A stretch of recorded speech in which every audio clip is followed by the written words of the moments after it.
चलें हम आज बाल विकास का विषय आगे बढ़ाते हैं और इस क्रम में आगे देखते हैं कि आज हम बाल विकास के पढ़ने वाले हैं सिद्धांत, यानी बाल विकास के सिद्धांत। तो कौन कौन से सिद्धांत होते हैं और इन सिद्धांतों की विशेषता क्या क्या है, कैसे बालकों का विकास होता है, यहाँ पर हम पढ़ेंगे और देखेंगे। पहले हम सिद्धांत को समझने की कोशिश करते हैं कि आखिर सिद्धांत होता क्या है। तो किसी भी कार्य को करें या किसी कार्य को करने से जिसके रिजल्ट्स, जिसके परिणाम हमेशा समान आए, सेम आए, तो वो एक सिद्धांत बन जाता है। जैसे हाइड्रोजन और ऑक्सीजन को अगर मिलाया जाए तो कहीं पर भी उसको मिलाया जाए तो वो पानी बनता है। घर में मिलाएं, लेबोरेटरी में मिलाएं, ट्रेन में मिलाएं, कहीं पर भी, तो वो तो एक पानी से उसका जन्म यानी पानी का जन्म होता है। तो ये सिद्धांत है। तो ऐसे ही सिद्धांत हमारे बाल विकास में है।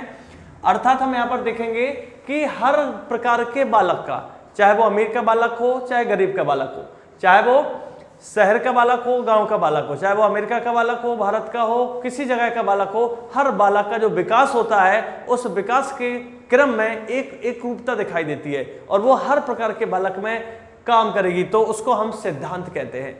अर्थात हर प्रकार के बालक का विकास एक ही प्रकार से होगा। इसमें गरीब अमीर, छोटा बड़ा या शहरी या ग्रामीण ऐसा कुछ यहाँ पर नहीं होता है, यानी प्रकृति सबके साथ न्याय करती है। तो हम देखने वाले हैं कि कौन कौन से सिद्धांत मिलेंगे हमें।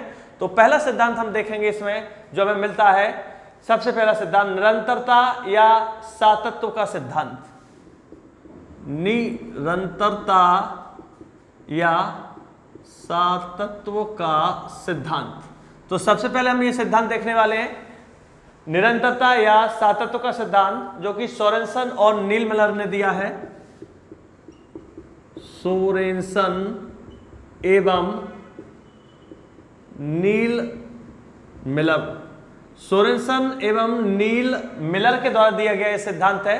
तो निरंतरता का मतलब होता है कंटिन्यूटी, यानी लगातार। तो इसमें बताने की कोशिश की गई है कि बालकों का जो विकास होता है वो हमेशा लगातार सतत एक ही गति से होता चला जाता है।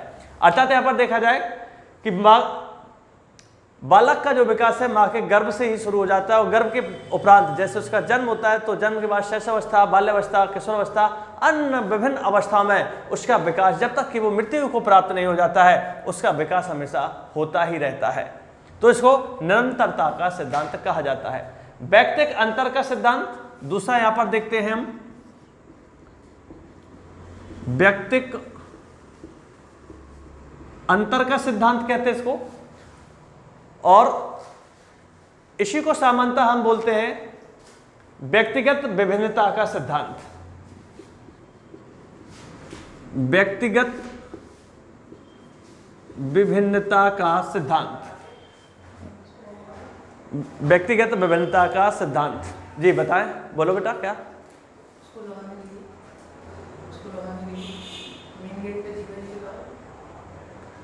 कर लेना, उसको जैसा भी आपको उचित लगे देख लेना, ठीक है। चलिए आगे देखते हैं। तो व्यक्तिगत अंतर या व्यक्तिगत विभिन्नता का सिद्धांत कहा जाता है। यहां पर यह बताया गया है कि कोई भी बालक है, इस सिद्धांत के अनुसार कोई भी बालक जिसका जो वृद्धि होती है वो व्यक्तिगत अंतर पाया जाता है। यहाँ पर ये बताया जाने की कोशिश की गई है कि चाहे बालक एक समान हो, यानी एक ही माँ से बालक पैदा हुए अर्थात जुड़वा बालक हो, तो भी उनमें व्यक्तिगत या अंतर या व्यक्तिगत भिन्नता पाई जाती है। कभी भी जुड़वा बालक भी सामान्यतः हर प्रकार से उसका रंग, रूप, आकार, मानसिक रूप से, शारीरिक रूप से, बौद्धिक रूप से, संवेगात्मक रूप से एक प्रकार के नहीं हो सकते हैं। तो इसी को बताया गया है कि व्यक्तिगत अंतर का सिद्धांत। यहां पर जो होता है कि बालक जो होता है एक तरीके से, समान बालक एक तरीके से भी समानता, वृद्धि और विकास को प्राप्त नहीं करते हैं। तो व्यक्तिगत अंतर निश्चित रूप से बालक में पाया जाता है। अब यहां पर हम देख रहे हैं विकास क्रम की एक रूपता। तीसरा यहां पर हम देखेंगे विकास क्रम की एक रूपता, या इसी को एक अन्य नाम से भी जानते हैं निश्चित पूर्व कथनीय सिद्धांत। निश्चित पूर्व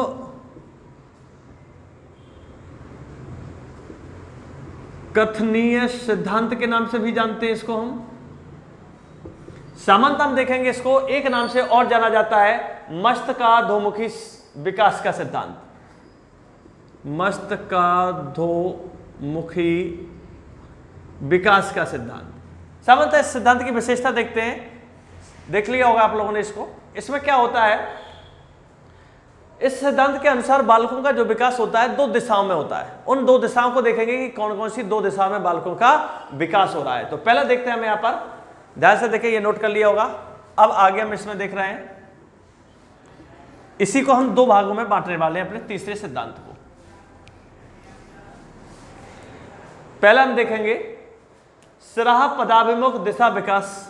सिराहा फर्स्ट ए नंबर डाल दीजिए। सिराहा पदाभिमुख दिशा विकास का सिद्धांत। सिराहा पदाभिमुख दिशा विकास का सिद्धांत, सामान्यतः इसको सेफेलोकाउडल विकास भी बोला जाता है। सेफेलोकाउडल विकास के नाम से भी इसको हम सामान्यतः जानते हैं। सेफेलोकाउडल विकास, सिफाइलोकाउडल विकास। अर्थात होता क्या है इसमें, सिरा पदिमुख, सिर माने सिर आपका, पद माने पैर, पैर की ओर उन्मुख अर्थात अभिमुख, अर्थात सिर से पैर की ओर बालक का विकास होता है। कहने का तात्पर्य यह है कि यहां पर बालक का, जब बालक गर्भावस्था में होता है तो उस समय सबसे पहले उसके सिर का विकास होता है, फिर सामान्यतः अन्य चीजों का क्रम से धड़ का और ऐसे विकास होता है। अब इसका आप उदाहरण देखेंगे, जब बालक जन्म ले लेता है तो भी सामान्यतः सबसे पहले वो अपने गर्दन यानी सिर को कंट्रोल करने की कोशिश करता है। उसके बाद वो हाथों को चलाना शुरू करता है, अर्थात ये वाला उसका एरिया जो पार्ट होता है वो मजबूत होता है उसका। उसके बाद सामान्यतः क्या होता है, पैरों से वो खड़ा होना और फिर बाद में चलना सीखता है। कभी क्या है देखा आपने कि कोई बालक जन्म ले और सीधा भागना शुरू कर दे या चलना शुरू कर दे? नहीं, क्योंकि अभी उसके इन अंगों का विकास नहीं हुआ है। तो इसको सिरा पदाभिमुख दिशा विकास का सिद्धांत या सेफेलोकाउडल विकास भी सामान्यतः इसको कहा जाता है। अगर आपसे पूछ लिया जाए कि सेफेलोकाउडल विकास किस दिशा से किधर को होता है, सिर से पैर की ओर, पैर से सिर की ओर, केंद्र से पर्दी की ओर, पर्दी से केंद्र की ओर, तो आप लगाएंगे सिर से पैर की ओर विकास, सेफेलोकाउडल। सामान्यतः इसे प्लेटो ने, जो एक यूनानी दार्शनिक है, प्लेटो ने ये बताया था, सेफेलोकाउडल विकास नाम दिया था। समझ में आ रहा होगा। दूसरा हम देख रहे हैं इसमें, दूसरा सामान्यतः देखेंगे इसका हम, केंद्र से पर्दी की ओर, केंद्र से परिधि की ओर क्षैतिज विकास। केंद्र से परिधि की ओर क्षैतिज विकास अर्थात इसमें क्या होता है कि पहले जिस किसी भी अंग का हमारा विकास होना है तो सबसे पहले केंद्रीय भाग का विकास होता है। मान लीजिए हमारे हैंड का, हाथ का विकास होना है तो इसका केंद्रीय भाग, फिर इसके बाद इधर का और इधर का भाग विकास होना शुरू होता है। किसी हमारी फिंगर, उंगली का विकास होना है तो पहले केंद्रीय भाग का विकास होगा, सामान्यतः इनका बाद में चारों तरफ विकास होना शुरू होता है। तो इसी को कहा जाता है केंद्र से परिधि की ओर क्षैतिज विकास। क्षैतिज विकास यहाँ पर बताया गया है। पहले हमारे बड़े अंगों का विकास होता है, उसके बाद सामान्यतः हम छोटे अंगों का अर्थात उंगलियां वगैरह इनका विकास होना शुरू होता है। तो दोनों विकास आपने देख लिए। कभी कभी सामान्यतः आपसे ये भी पूछ लिया जाता है कि इस विकास को प्रॉक्सिमो विकास बोलते हैं।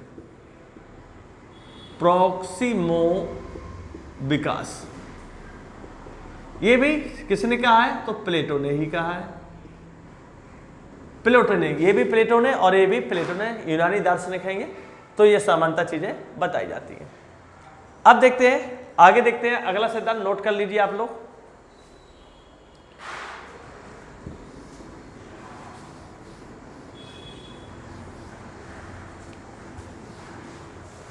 आगे मिलेगा आपको, वृद्धि एवं विकास की गति की दर एक जैसी नहीं होती। वृद्धि एवं विकास की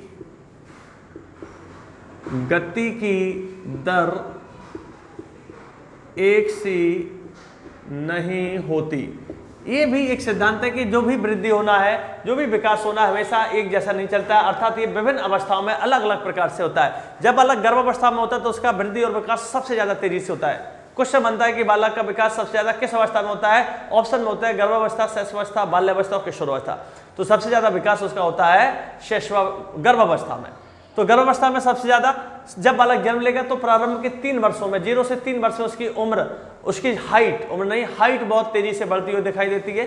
और जैसे ही वो दूसरा जो स्लॉट मिलेगा उसको 306 वर्ष में, उसकी हाइट सामान्यता रुकी हुई सी प्रतीत होती है।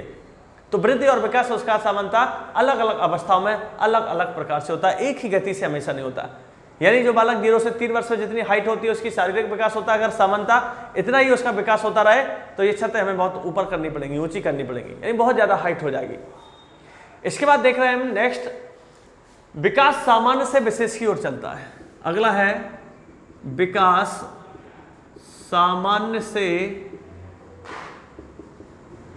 विशेष की ओर चलता है, यानी विकास सामान्य से विशेष की ओर चलता है हमेशा। यहां पर देखा जाए कि बालक पहले क्या करने की बात करें, सामान्य नहीं, सामान्य चीजों को सीखेगा। सबसे पहले वो सीखेगा, उसको घर में जब बच्चा छोटा होता है तो माता बहनें होती है जो उसको सिखाती हैं, बोलो बेटा मम्मा, बोलो पापा, तो वो मम्मा पापा कहना सीख जाता है और सामान्यतः वो हर किसी को मम्मा कह देता है और हर किसी जो भी उसमें पुरुष दिखाई देगा पुरुष तो उसको वो पापा कहना शुरू कर देता है, पापा पापा। फिर बाद में मम्मा समझाती है बेटा ये पापा नहीं है आपके, दूसरे पापा है। तो धीरे धीरे जब वो बड़ा हो जाता है तब उसको पता चलता है, यानी अब वो अपने पापा को ही पापा कह करके संबोधित करता है, यानी जो उसका विकास हो रहा है वो सामान्य से विशेष की ओर चलना शुरू करता है। स्टार्टिंग में वो छोटी छोटी चीजें सीखता है और फिर बड़ी बड़ी चीजों को सीखना शुरू कर देता है। ठीक है, आगे देखते हैं यहां पर परस्पर संबंध का सिद्धांत। इसके बाद आता है एक परस्पर संबंध का सिद्धांत। ये क्या होता है परस्पर संबंध का सिद्धांत, देखते हैं। यानी इसमें ये बताया गया है कि जो भी विकास होना है वो एक दूसरे से रिलेटेड होते हैं, संबंधित होते हैं। अर्थात आपका अगर शारीरिक विकास हो रहा है तो आपका सामाजिक विकास उस पर डिपेंड करेगा, आपका नैतिक विकास, आपका मनोगत्यात्मक, आपका संवेगात्मक विकास उस पर डिपेंड करेगा। जैसे कहानी सुना देते हैं छोटी सी, कैसे एक दूसरे पर संबंधित होते हैं, देखते हैं यहां पर। जैसे यहां पर होता है एक बालक है, दो बालक है मान लीजिए, और ये कक्षा 10वीं में पढ़ते हैं दोनों बालक। एक की हाइट सामान्यता कम है, जो 10वीं बालक की 10वीं कक्षा के बालक की होना चाहिए उससे सामान्यता हाइट कम है। एक बालक है जो हाइट जिसकी होनी चाहिए नॉर्मल, वो नॉर्मल से ज़्यादा हाइट है। दोनों जाते हैं गांव में, कहीं पर कुछ खाने की व्यवस्था चल रही है, बफर चल रहा है, या फिर बफर ना कहिए उसको, पंगत वाला सिस्टम कहिए, और दोनों बैठ जाते हैं। सिस्टम वहाँ पर ये था कि जो छोटा बालक होगा उसको एक रसगुल्ला दिया जाएगा और जो बड़ा बालक होगा या बड़ा जो व्यक्ति होगा उसको 2 रसगुल्ले मिलेंगे। तो जो छोटा बालक था उसको 1 रसगुल्ला और जो बड़ा बालक था उसको 2 रसगुल्ले मिले। तो छोटा बालक कहता है भाई बताइए, मैं भी 10वीं में पढ़ता हूँ, आप भी 10वीं में पढ़ते हैं, मुझे क्यों दिया रसगुल्ला? तो बड़ा वाला बालक जिसकी हाइट समानता ज़्यादा थी वो कहता है आपने शायद बाल विकास नहीं पढ़ा है। क्यों? बाल विकास में एक सिद्धांत है कि परस्पर संबंध का सिद्धांत, अर्थात हमारा शारीरिक विकास ज़्यादा हुआ तो हमारा सामाजिक विकास ज़्यादा हो गया, यानी लोग हमें सामाजिक रूप से ज़्यादा बड़ा समझने लगे। तो ये परस्पर संबंध होता है, एक दूसरे से रिलेटेड होते हैं। सामान्यतः एक विकास में कमी होने पर दूसरा विकास अपने आप कम हो जाता है। तो यहाँ पर देख रहे हैं हम परस्पर संबंध का सिद्धांत। आगे देखेंगे इसके बाद एकीकरण का सिद्धांत। एकीकरण का सिद्धांत यहां पर क्या होता है कि सामान्यतः जितने भी बालक के अंग होते हैं पहले ये अलग अलग चलते हैं। हाथ कहीं जाता है, कुछ उठाने की कोशिश करता है तो उंगलियां उसका साथ नहीं देती हैं। लेकिन जब सामान्यतः क्या होता है कि बालक जब बड़ा होने लगता है तो उसका एकीकरण होना शुरू हो जाता है, यानी सामंजस्य होना। हाथ जब कोई चीज वस्तु उठाने की कोशिश करेगा तो उंगलियां उसका, फिंगर्स जो होती है उसका साथ देना शुरू कर देती है। जब पैर चलने की कोशिश करते हैं तो पैरों से वो चलना शुरू कर देता है, और किसी वस्तु को उठाना है तो हाथ उसका उठाने में सहायता, नहीं पैर और हाथों का एकीकरण होना या हाथ और फिंगर्स का, उंगलियों का एकीकरण होना शुरू हो जाता है, जो कि सामान्यतः जब बालक छोटा होता है उस समय ये एकीकरण नहीं होता है। हर प्रकार के बालक में ये आपको देखने को मिलेगा। आगे देख रहे हैं हम विकास की भविष्यवाणी की जा सकती है। विकास की भविष्यवाणी की जा सकती है, अर्थात देखिए इसमें कैसे की जा सकती है। जब एक बालक छोटा होता है 2 तरीके से भविष्यवाणी करेंगे। एक सामान्यता होगा साइंटिफिक तरीका, एक वैज्ञानिक तरीका, ये देखेंगे, और दूसरा देखेंगे हम एक सामाजिक तरीका। एक बालक होता है उसकी हम जो दैनिक गतिविधियां हैं या दैनिक उसका जो व्यवहार है उसको देख करके हम बता देते हैं कि ये बालक बहुत कुछ करेगा, बहुत ऊंचाइयों तक जाएगा, सही रास्ता पकड़ ले तो भी और गलत रास्ता पकड़ ले तो भी, यानी हम बता देते हैं, उसके बारे में भविष्यवाणी कर देते हैं। और सामान्यतः जब वो बालक अच्छा रास्ता पकड़ता है तो बहुत अच्छा काम करता है। दूसरा यहाँ पर एक साइंटिफिक तरीका देखते हैं। जब डॉक्टर से पूछा जाता है, एक छोटा सा बालक को उसे डॉक्टर के पास लेके जाए, हड्डी विशेषज्ञ के पास लेके जाएं, तो वो उसकी कलाई की हड्डियों को एक्सरा करवाएगा और एक्सरे के माध्यम से वो देखेगा और बता देगा कि आगे जाकर के इस बालक का आकार प्रकार किस प्रकार का होगा, कितनी हाइट होगी, कितना मोटा होगा, कितना छोटा होगा, ये सब उसकी भविष्यवाणी कर दी जाती है। तो इसलिए कहा जाता है कि विकास की भविष्यवाणी की जा सकती है। आगे हम देखते हैं विकास की दिशा का सिद्धांत। विकास की दिशा का सिद्धांत, तो विकास की दिशा के सिद्धांत में देखेंगे, इस सिद्धांत के अनुसार क्या होता है कि बालक पहले से निर्धारित एक निश्चित दिशा में उसका विकास होता है। अर्थात पहले बालक का विकास ऊपर वाले अंगों का विकास होगा, जिसको अभी हम पढ़ चुके हैं, अर्थात ऊपर से नीचे की ओर। अब सिर से पैर नहीं कह रहे हैं, यहां पर हम क्या कर रहे हैं, पहले ऊपर के अंगों का विकास होगा, फिर नीचे, यानी ऊपर से नीचे अधोमुखी विकास होना शुरू हो जाते हैं। तो विकास की दिशा का सिद्धांत यहां पर दिखाई देता है। किस दिशा में ये, तो ऊपर से नीचे की ओर दिशा में इसका विकास होना शुरू हो जाता है। आगे नेक्स्ट देखते हैं, विकास लंबवत सीधा ना होकर जो विकास होता है, ये अच्छे से समझना इस पॉइंट को।